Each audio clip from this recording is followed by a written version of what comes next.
দ্বিতীয় আউটলেট ওনাদের সাথে থাকতে পেরে আসলে খুবই আনন্দিত এবং খুবই ভালো লাগছে। কারণ আমার খুব বেশি ভালো লেগেছে যে এখানে একদম পুরো প্যাকেজ, মেয়েদের আসলে যা যা লাগে ঈদের সময় কেনাকাটা করার জন্য অথবা যে কোনো কেনাকাটা হলেই হচ্ছে, জাস্ট আপনি চলে আসবেন এখানে পুরো সেট পেয়ে যাবেন। এবং সব থেকে ভালো লেগেছে ওনাদের সবকিছু একদম হ্যান্ডমেড, খুবই অথেন্টিক এবং ডিজাইনগুলো একদম নিজস্ব ডিজাইন। পরীর সৌজন্যে কি কোনো ছাড় আছে, ডিসকাউন্ট আছে? অবশ্যই আমাদের থাকতেই হয়, ওনারাই বলুক। ভাই বলেন একটু প্লিজ। আমরা আসলে আমাদের ফার্স্ট আউটলেটটা হচ্ছে পিঙ্ক সিটি শপিং কমপ্লেক্স এবং সেকেন্ড এটা। তো আমরা আজকে এই সেকেন্ড ব্রাঞ্চ ওপেনিং উপলক্ষে 15% ডিসকাউন্ট চলছে এটা, এবং চলবে আপনার হচ্ছে গিয়ে 7 ডে, এখন থেকে 7 ডে 15% ডিসকাউন্ট চলবে।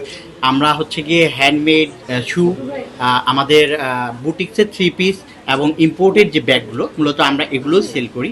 আপনি এক ছাদের নিচে বলতে পারেন যে একজন মেয়ের সকল সমস্যার সমাধান।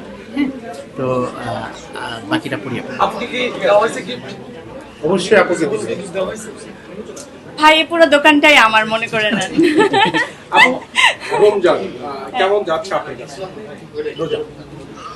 রোজা যাচ্ছে আসলে, বাসায় যদিও মুরব্বীরা নেই, তো নানুকে মিস করছি। রোজার দিনে নানু ভাইয়ের জন্য নানু ভাইয়ের মেমোরিজগুলোই আসলে বেশি মনে পড়ে, কারণ ওনার জন্য সেহরি বানানো, ইফতারের আয়োজন করা, সব কিছু ওনাকে ঘিরে ছিল। তো আমার তো উনি নেই, মনে হচ্ছে যে রোজাটা কেমন একটা ফিকে ফিকে লাগছে আর কি। কি কি খেতো মানে নানু ভাই খুবই সিম্পল, মানে ওনার জন্য টেবিলই সাজাতাম, বাট উনি একটু খেজুর, একটু চিরা, এই তো ওনার খুবই সিম্পল খাওয়া দাওয়া ছিল। আচ্ছা, নানু ভাই পরীর হাতে কোন খাবারটা বেশি পছন্দ করতেন? উনি তো আসলে ডে বাই ডে মানে সবসময় ওনার চেঞ্জ হতো, কারণ মুরব্বী মানুষ ছিলেন। আর আমি যখন আমার প্রত্যেকটা রান্নায় উনি খুব মজা করে খেতেন। পরীর সেহরির ফেভারিট খাবার পছন্দ? ডিপেন্ড করে, আমি দুধ কলা ভাত বেশি পছন্দ করি, তো ওটা দিয়ে চলে যায়। ইফতারিতে আসলে মানে ওরকম ভাজা পোড়া আমার অনেক কিছু খাওয়া হয় না, কিন্তু খুব সবার জন্য আয়োজন করতে আমার খুব ভালো লাগে। আমি শরবত দিয়ে ইফতারি করে ফেলি, খেজুর দিয়ে ইফতারি করে ফেলি, আমার কোনো আয়োজন নেই এরকম। ছোট থেকে এখন পর্যন্ত মজার কোনো স্মৃতি আছে যে রোজা রেখে ভুলে পানি খেয়ে ফেলেছি? হ্যাঁ, আমি কদিন আগে বলেছিলাম, এরপর দেখি ওই ফুটেজি খালি দিল, আমি বুঝতে পারলাম না। এই টুকটাক তো মজার, আসলে ছোটবেলা থেকে এইসব ধরনের অভিজ্ঞতা আসলে সবারই থাকে, যে ভুলে একটা কিছু, বড়রাও কিন্তু মাঝে মাঝে করে যে ভুলে একটা কিছু মুখে দিয়ে ফেললো, তো এরকম তো হয়। এগুলো আসলে মজার এবং দুঃখেরও। আমরা দেখছি বড় হওয়ার পর কি পরিমণি কখনো রোজার সময় পানি ভুলে খেয়ে ফেলেছে? হ্যাঁ,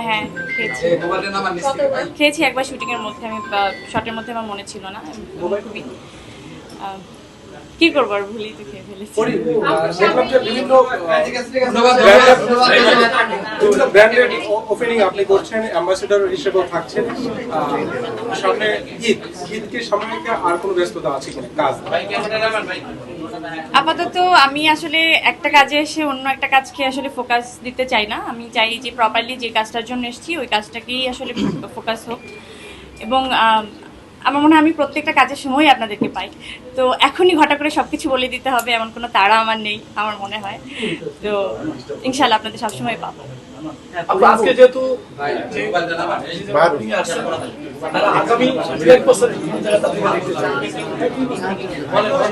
ভাই, আমি শুধু দোয়া করি যেখানে আমি আসলে আছি, আমার মনে হয় আমি খুব ওন করেই সমস্ত ব্র্যান্ডের সাথে কাজ করি, যে এই ব্র্যান্ডটা আমার, ওই ফিলটা আসলে হয়।